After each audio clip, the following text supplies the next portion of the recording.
Daniel walked into my clinic, accompanied by the other woman, who was 3 months pregnant. He pushed the divorce papers across my desk. "Grace, sign these, and we're even." The girl, Bella, was visibly pregnant, clinging demurely to his arm. "Sister, you haven't been able to have a child in 5 years of marriage, so you shouldn't hog Mrs. Daniel's position." I looked at them, saying nothing. Daniel grew impatient. "Don't play games. I'll handle your father. Just be a discarded rich socialite at ease, and when I'm done having my fun." Naturally, I cut him off, slamming a medical report onto the table. "Daniel, you have severe sperm weakness. Your natural conception rate is less than 1 in a million." The report hit the table with a crisp, decisive sound. The impatience on Daniel's face instantly froze. He picked up the paper, his eyes shifting from scorn to bewilderment, and finally to incredulous fury. "Fake.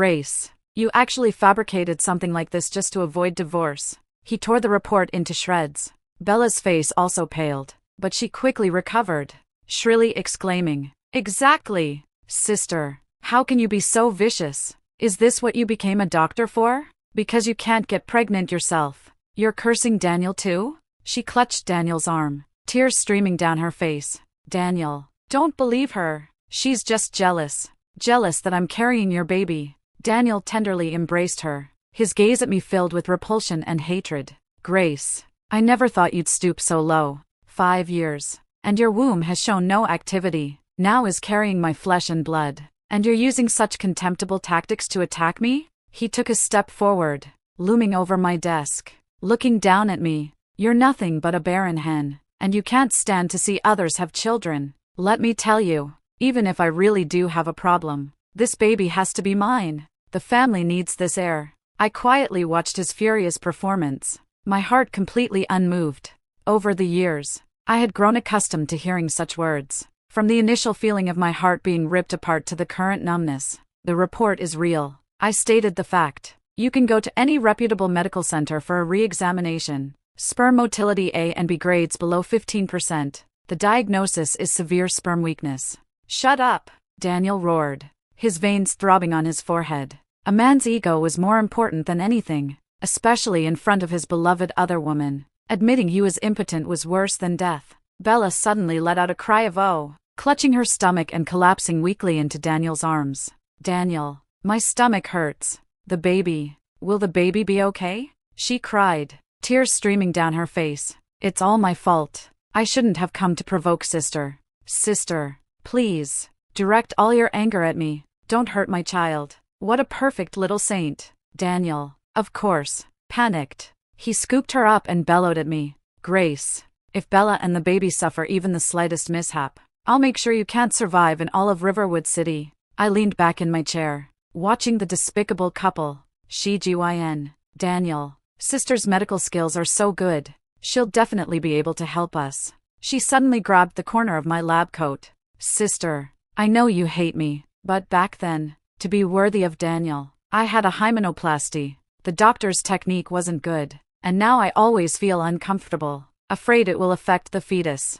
Her voice rose, tinged with a sob. "Sister, I know you resent me, but please, for the sake of the baby, help me do the surgery again. Make it perfect, so Daniel will love me more, and I can have a peaceful pregnancy." To publicly ask her husband's ex-wife to perform such a surgery on the other woman, this was the ultimate humiliation, a naked provocation. Daniel was also stunned. Then he understood Bella's intention. This was meant to utterly crush my dignity. A hint of triumph flashed in his eyes, and he said in a commanding tone, "Grace, did you hear that? Bella's body is paramount. You do this surgery, do it well, and I'll give you an extra apartment in the divorce settlement. If you dare to play games." I looked at him, at the familiar, condescending benevolence in his eyes. I suddenly smiled. "All right," I agreed so quickly that both Daniel and Bella were taken aback. Daniel's eyes were filled with scrutiny and suspicion, as if he were trying to figure out my ulterior motive, and the triumphant smile on her pitiful face hadn't fully blossomed before it froze at the corners of her mouth. "However, I have a condition," I slowly added. "My surgical fees are very expensive, especially for this kind of bespoke procedure. 5 million, non-negotiable, paid in full before the surgery." 5 million? Are you out of your mind? Daniel exclaimed. Isn't Mr. Daniel's son worth $5 million? I countered, my gaze sweeping over Bella's suspiciously flat abdomen. Or perhaps you don't value this son of yours that much? This comment hit Daniel where it hurt. He needed this child to solidify his position in the Daniel family, especially in front of his rivaling cousins. Bella immediately tugged his sleeve, softly saying, Daniel, money can be earned again, but our baby is priceless. Sister is the top gynecological surgeon in Riverwood City. I trust her. She said she trusted me, but her eyes were full of triumph. $5 million. To make my dignity kneel, in her eyes. This was an incredibly worthwhile deal. Daniel gritted his teeth, finally nodding. Fine. $5 million it is. Grace, you'd better not play games with me. After they left, the clinic returned to its deathly silence. I took off my lab coat and returned to our marital apartment, which was empty. It was a spacious apartment, 180 square meters. Every detail of the decor designed by me. But now, it was as cold as an icebox. I pulled open a drawer where a photo frame lay. In the picture, 20-year-old me and 24-year-old Daniel smiled brightly. That was during my junior year of college when I volunteered at a medical conference. And he was a promising startup CEO on the rise. He fell in love with me at first sight and pursued me relentlessly. He would drive 2 hours just to bring me a hot latte. He would silently organize all my study materials when I was overwhelmed with exams. When I was diagnosed with polycystic syndrome, PCOS, and told I would have difficulty conceiving, he held me and said, Grace, I love you for who you are, not for your uterus. It doesn't matter if we have children or not. I just want you. I believed him then. I thought I had married for love. After we married, I used my father's connections to help him secure investments and partnerships, and his career skyrocketed.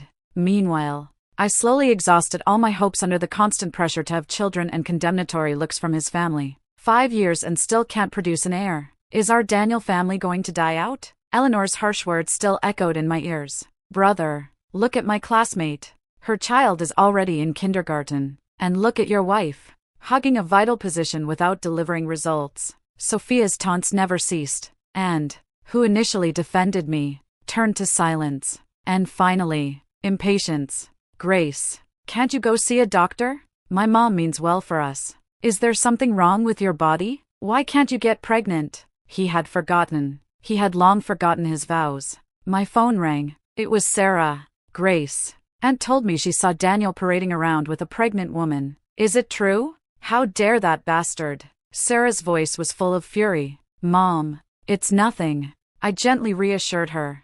I can handle it. Handle what? Our family must have been blind. Your dad gave him the startup capital for his company, and now that he's strong, he wants to kick you out? No chance. After hanging up, I looked out at the night, my heart as cold as ice. The surgery was scheduled for 3 days later. That day, as Bella was being wheeled into the operating room, she gave me a provocative smile. Sister, thank you for your trouble. When and my baby are born, they'll definitely recognize you as their godmother. I expressionlessly placed the anesthesia mask over her face. No need to thank me. It's my duty as a doctor. I picked up the scalpel. Under the surgical lights, the blade reflected a cold gleam. Beneath the surgical lights, nothing could be hidden. My assistant, Emily, a fresh graduate, looked at the defenseless Bella under anesthesia and quietly asked me, Dr. Chin, are we really going to perform hymenoplasty? I glanced at her. What do you think? Emily lowered her head.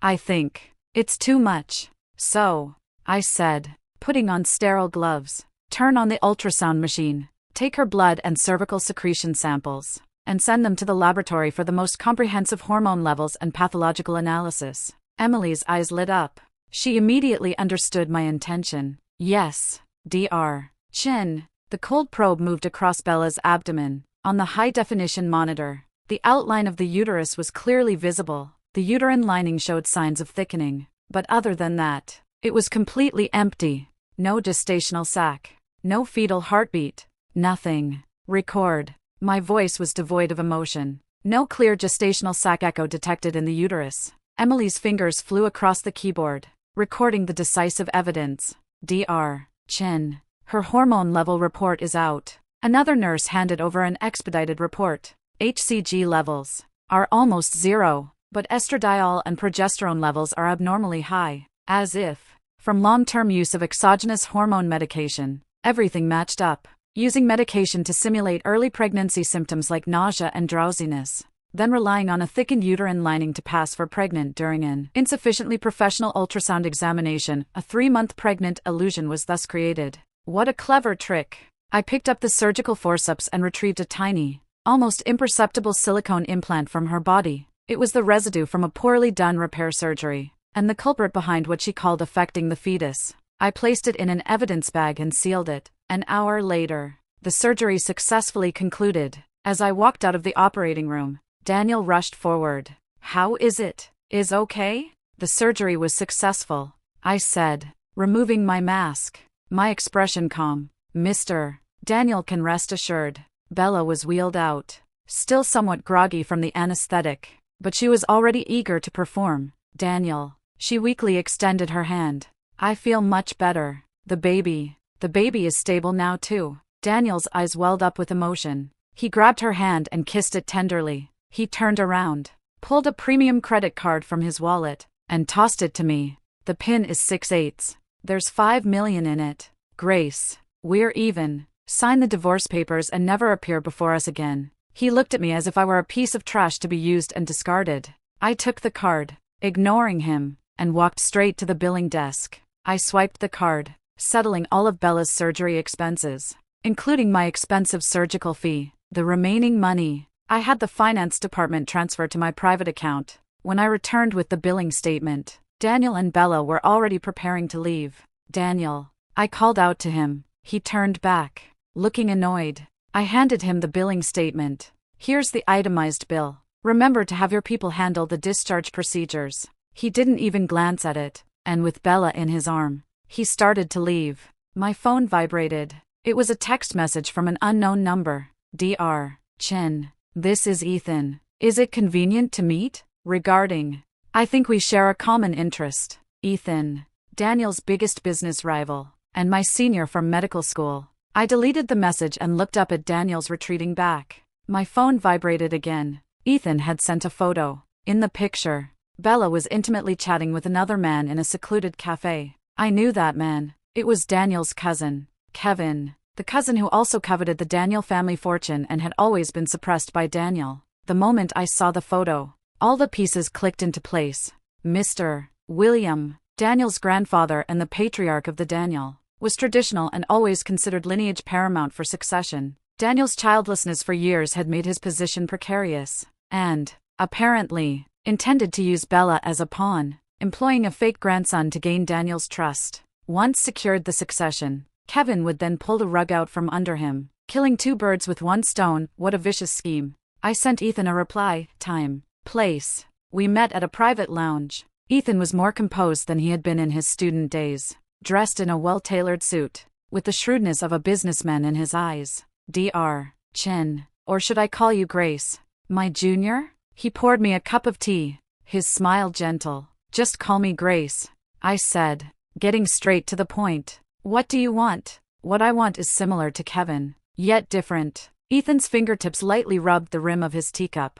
"I want the Daniel, but I'll do it in a more legitimate way. Daniel relied on your father's connections for his startup capital and enjoyed too many resources not truly his due to his heir status. Now, it's time for him to spit it all out." He looked at me. "And you need an ally to reclaim what's rightfully yours. You expose the fraud, and I'll deliver the fatal blow to him commercially. Our goals aligned perfectly. I need you to provide all evidence of Kevin and Bella's private interactions." "No problem," Ethan nodded. "In return, I hope you can help me secure the medical project for the Daniels West Side development.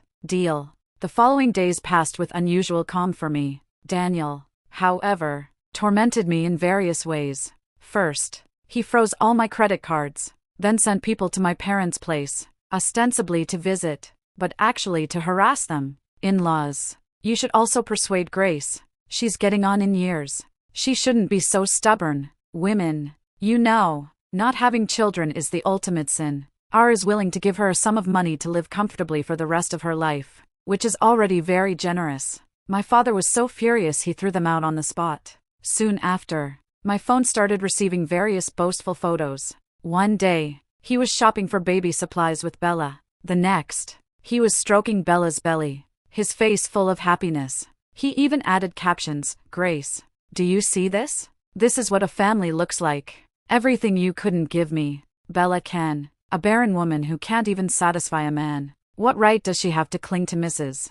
Daniel's position? I wanted to vomit every day just looking at your frigid face. Do you know that?" I didn't reply, just screenshotting and saving each message. Soon, Mr. William's 80th birthday celebration arrived. This was Daniel's long-prepared stage. On this day, he intended to announce Bella's happy news of pregnancy in front of all his relatives and friends, thereby solidifying his position as heir. I didn't receive an invitation, but I went anyway, using the VIP invitation Ethan gave me. I appeared at the ballroom entrance in a tailored red gown, and the entire world fell silent. Eleanor, Daniel's mother, was the first to rush over, pointing her finger at my nose and cursing, "You shameless woman! Who let you in? Is our Daniel family's banquet a place for a barren hen like you? Get out! Don't make a spectacle of yourself here." Bella, at the opportune moment, hooked her arm through Daniel's, her belly prominent, and said delicately, "Auntie, please don't be angry. It's not worth getting upset. Sister probably missed Daniel too much, so she came to take a look. Sister, I'm sorry. Don't blame Daniel. It's all my fault." Every one of her words was nailing me to the cross of shame. Daniel's face was as dark as thunder. He strode to me and grabbed my wrist, his grip so strong it almost crushed my bones.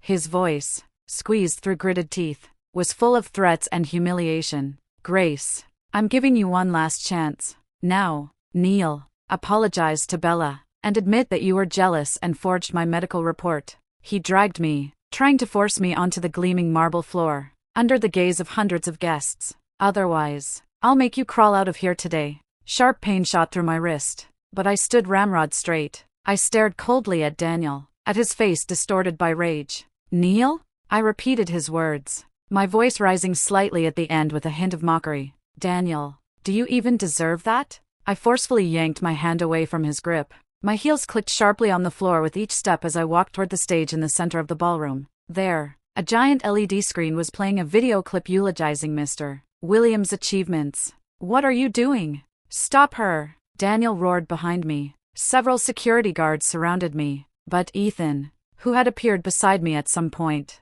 had his men easily block them. "Thanks, Ethan," I whispered. "The stage is yours," he said, giving me a reassuring look. The eyes of all the guests focused on me, filled with curiosity, disdain, and schadenfreude. I reached the center of the stage and picked up the microphone. "Good evening, esteemed guests. Mr. William, I am Grace, Daniel's ex-wife. Today, I am not here to spoil the celebratory atmosphere, but to expose a meticulously planned fraud." A gasp rippled through the audience. Daniel and Bella's faces instantly turned ashen. "You lunatic! You crazy woman!" Daniel charged onto the stage, trying to grab the microphone from me, but I had already inserted the USB drive I carried with me into the laptop playing the video. I pressed play. On the screen, the eulogizing images disappeared, replaced by a clear medical report. The title was large and striking, "Routine Test Report. Name, Daniel." The diagnosis section was highlighted in red by me, "Severe algostenodoratozoospermia. Total sperm motility, PR plus NP, only 8%, significantly lower than normal. Natural conception chance less than 1 in a million." The entire hall fell silent. Everyone's eyes darted between the screen and Daniel. Daniel froze completely. The color drained from his face.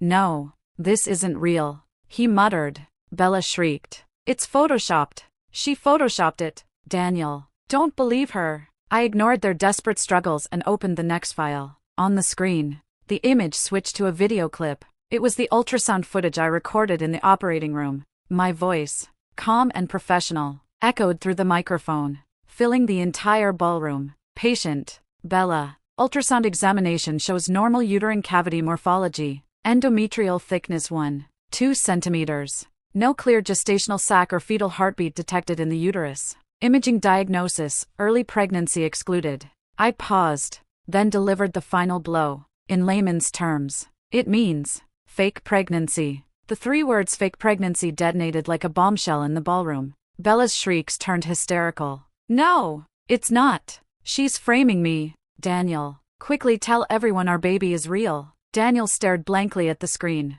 his lips trembling, unable to utter a single word. His pride and joy, his air, his biggest leverage to force my divorce, was actually a joke, and I gave him no chance to recover. I pressed play on the last video file. On the screen, the cafe footage appeared. Bella was smiling charmingly at a man, and that man was none other than Kevin. Specially processed audio equipment amplified their conversation countless times, transmitting it clearly to everyone's ears. Bella, Kevin, don't worry, Daniel, that idiot, believes whatever I say. He treats me like gold now, thinking I'm really carrying his child. Once he announces the news at Mr. Williams' birthday celebration and gets the succession, we'll find an opportunity for the child to have an accidental miscarriage. Then, with the money in hand, I'll divorce him, and we can be together. Kevin, is so clever. Daniel, that useless man, can't even have children himself, yet he constantly dreams of inheriting the family business.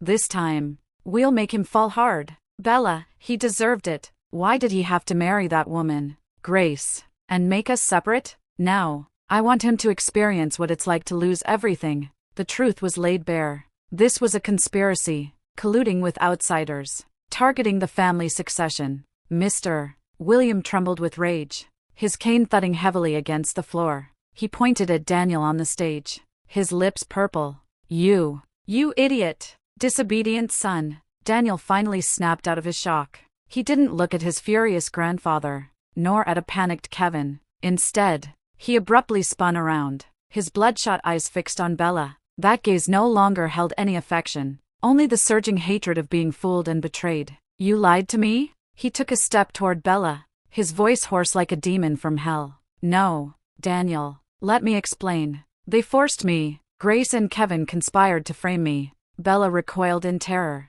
no longer clutching her stomach, forgetting to cry. Explain? Daniel grabbed her hair and violently slammed her to the ground. You bitch! How dare you play me for a fool? He began punching and kicking Bella like a madman, completely disregarding the woman he had once cherished as a pregnant, expectant mother. The banquet dissolved into chaos. Guests' gasps, women's screams, security guards' shouts. It was a complete pandemonium. Kevin tried to slip away but was cornered by Ethan's men. Mr. William immediately announced that Daniel and Kevin were disinherited and stripped of all their shares and assets. Amidst the chaos, I removed the USB drive and calmly walked off the stage. As I passed the disheveled Daniel, he seemed to sense something, looking up at me with an extremely complex expression. I didn't stop. Ethan waited for me at the door, handing me a glass of champagne. Congratulations, Grace. He raised his glass, his smile sincere, vindicated. I lightly clinked my glass against his. The liquid shimmered, reflecting my calm, unwavering face. No, I said, looking at my reflection in the glass. This is just taking back what was rightfully mine. The family scandal spread through Riverwood City at lightning speed. Daniel and Kevin became the biggest laughingstocks in high society. Bella was beaten so badly she was hospitalized. I heard Daniel's mother made a scene in the hospital room, almost finishing her off. Days later, a haggard Daniel appeared at my apartment door. His designer shirt was wrinkled, his face unshaven, his eyes haggard, and he reeked of alcohol and despair. Grace, open the door. I know you're in there. He hammered on the door, his voice hoarse. I opened the door. When he saw me, his eyes lit up, and he staggered forward, trying to embrace me. I sidestepped, and he missed, nearly falling. Grace. He leaned against the wall, his eyes bloodshot. I was wrong. I truly was wrong. It was all Bella, that bitch, who tricked me. I was blinded by folly. Grace, I only have you in my heart. Always have. Always will. Please forgive me, okay? Let's start over. Let's forget all the unpleasantness. He wept, performing with convincing sincerity. In the past, I might have softened, but now, I found it utterly ironic. These words were such a stark contrast to his resolute demand for a divorce back then. I retrieved the prepared divorce papers from the coffee table in the living room and handed them to him. Here are the divorce papers. I've already signed them. The sorrow on Daniel's face froze. He looked at me in disbelief, then at the document. Divorce. Grace, you still want to divorce me? I'm already in this state. Why are you still doing this to me? I calmly stated my terms. The villa in the West Side development belongs to me. Half of the assets in your private account acquired during our marriage will be compensation for my emotional distress. Furthermore, you will issue a public statement apologizing for your previous slanders against me and my family." Daniel's face turned from white to green, then to black. He snatched the agreement, glaring at the clauses as if trying to burn holes through them. "You want my house? And half my money? Grace, how did you become so vicious? So greedy?" He seemed to forget that the down payment for that villa came from my parents, and every large sum of money he earned after our marriage had the shadow of my Chin family's connections behind it. "I'm vicious?" I chuckled. "Daniel, compared to you bringing the other woman to my clinic to force my hand, compared to you calling me a barren hen, freezing my cards, and sending people to harass my parents, do you think my demands are excessive?" Each of my sentences drained a bit more color from his face. He sank to the floor, clutching his head, groaning in pain. "Grace, I truly know I was wrong. Please give me another chance. I can't live without you, and I can't live without money." I looked down at him. "Daniel, you can't live without me not because you love me, but because you can't accept falling from grace into the mud. You never loved me. You loved the convenience my family background brought you, the path I paved for you, the capital I provided to bail you out when your startup failed. Now you have nothing, so you remember me again." I crouched down, meeting his gaze, my voice as soft as a whisper. "I'm just taking what I deserve. As for you, good luck." He looked at me, the last spark of hope in his eyes extinguished. You're so ruthless."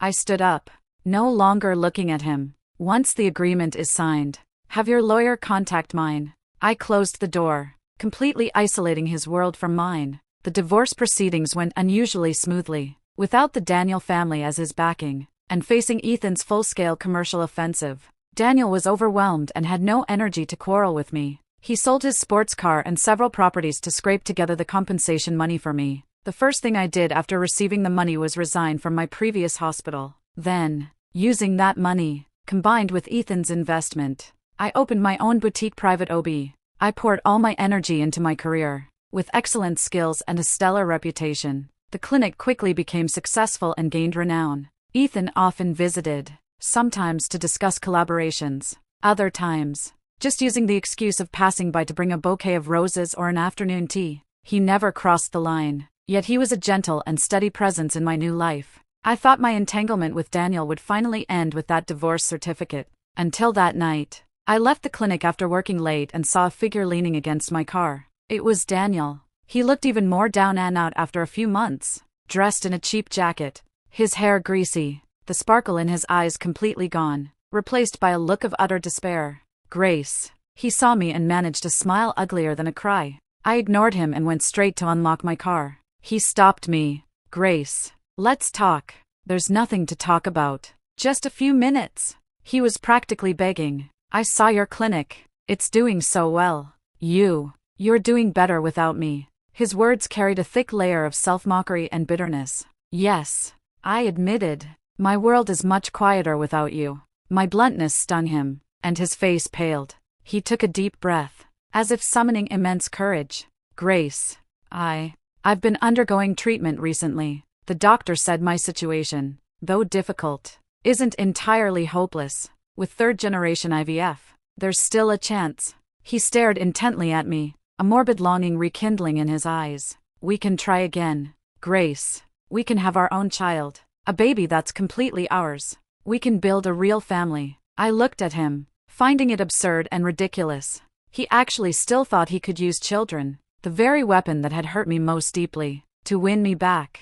Did he think my greatest obsession in life was to have a child? I pushed him away, preparing to get into the car. Just then, my phone rang. It was the clinic's laboratory. "Dr. Chin, the expedited medical report you requested is out. Regarding your blood test results, there's an indicator. I think you need to see it immediately." The lab technician's voice on the other end carried an unusual gravity. My heart inexplicably skipped a beat. I hung up, no longer looking at Daniel, and turned back to the clinic. Daniel was shouting something behind me, but I couldn't hear him anymore. In the laboratory, the technician handed me a report, her expression complex. I took it, my gaze falling on the HCG levels section. The value displayed was a number I never dreamed would appear on my own report. Positive. Strong positive. Based on the value, The gestational age was estimated to be around 8 weeks. My hands began to tremble. The report slipped from my fingers, fluttering gently to the floor. I was pregnant. How was that possible? After I had given up all hope. After I had divorced Daniel. After I thought I would never be a mother. I was pregnant. My mind raced, calculating the dates. 8 weeks ago. That was just before my divorce from Daniel. He had gotten drunk because his company was being targeted by Ethan and came home in the middle of the night. He cried in my arms, saying he was wrong, saying he regretted it, saying many nonsensical things. That night, seeing his vulnerable state, I remembered our first moments together, and for a moment, I softened and didn't push him away. That was our last time. I thought it was just an absurd goodbye. I never imagined a 1 in a million chance. It actually happened to me. This was the biggest, most ironic joke fate could play. Daniel, the man who abandoned me for a fake son. He didn't know that the biological flesh and blood he had always yearned for was now in the womb of his most despised ex-wife. Grace? What's wrong? You look terrible. Ethan's voice sounded from the doorway. He must have been worried when I hadn't left. So he followed. As he entered, he saw the report on the floor and my ashen face. He bent down to pick it up, glanced at it, and froze. The clinic was eerily silent, broken only by my ragged breathing. After a long moment, Ethan finally found his voice. He walked to my side, his voice very soft, with a cautious tentativeness.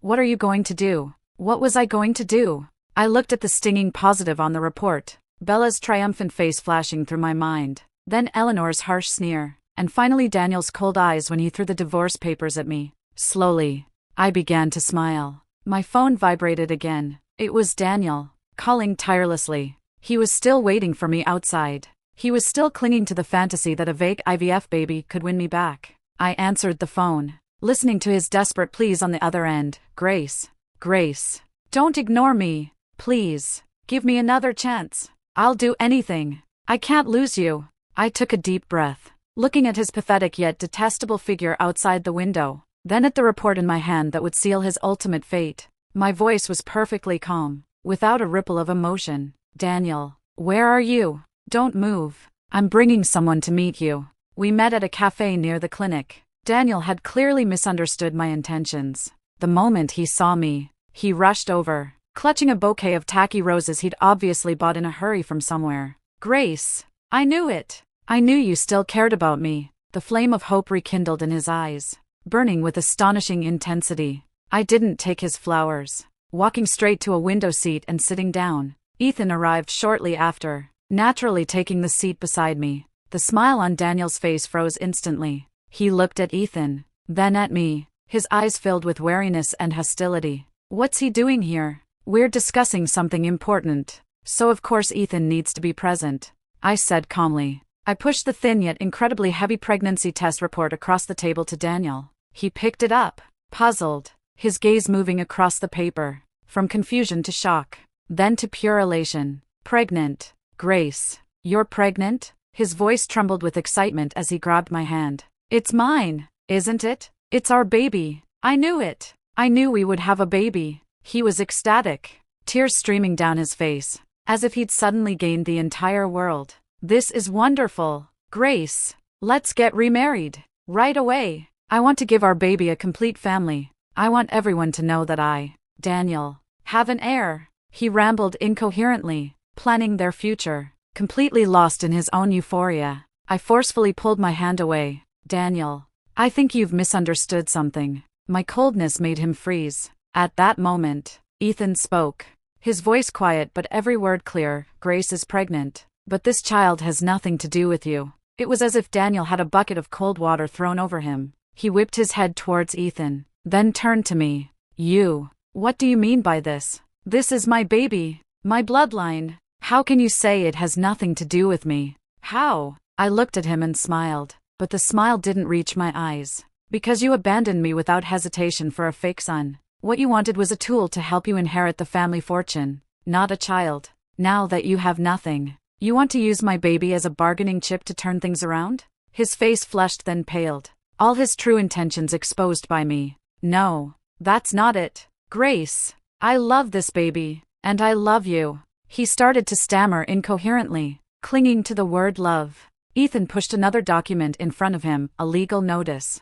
Mr. Daniel, we have consulted with the most professional lawyers. Given your previous act of abandonment, tendency towards domestic violence, and history of colluding with outsiders to defraud your own family, you have no chance of gaining custody of this child. If you insist on bothering us, we won't hesitate to make everything public, which would only make your already precarious situation worse. Daniel looked at the cold legal terms on the legal notice, then at my resolute face. He finally understood that everything was irreversible. He had lost. He had lost completely, utterly defeated. What he had once discarded like a worn-out shoe had become a treasure he would never possess. His once proud bloodline had become the very thing that shattered all his hopes. His eyes vacant, he gave me one last look.